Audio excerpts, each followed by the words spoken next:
પાટણ જિલ્લાના સરસ્વતી તાલુકા પંચાયતમાં ભાજપને લાગી છે બમ્પર લોટરી. જ્યાં નેતાઓનું જોર ટૂંકું પડ્યું ત્યાં આખરે કિસ્મતનો સિક્કો ચાલ્યો.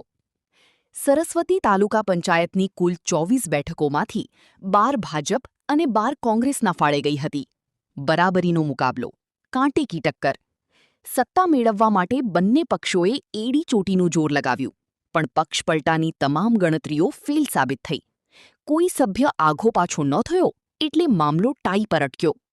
પણ અસલી ટ્વિસ્ટ તો હવે આવે છે.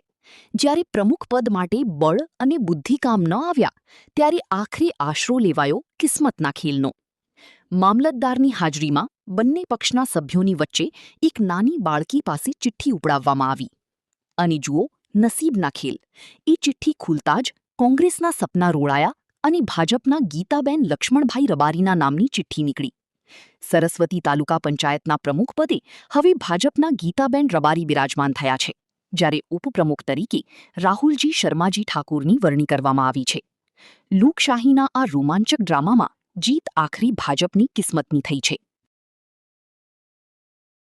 અધિકારી મામલતદાર સરસ્વતી એસડી બોડાણા દ્વારા આજ રોજ તાલુકા પંચાયતની અને ઉપપ્રમુખ અને ઉપપ્રમુખની આજ રોજ વરણી કરવામાં આવેલી છે. કેવી રીતે કરવામાં? મતદાન કરાવીને કરવામાં આવેલી છે. મતદાન કરાવતા બંને પ્રમુખ અને ઉપપ્રમુખને સરખા વોટો મળતા આપણે ચિઠ્ઠી નાખીને આ પ્રક્રિયા પૂર્ણ કરવામાં આવેલી છે. 12 હતી, 12 સરખા હતા.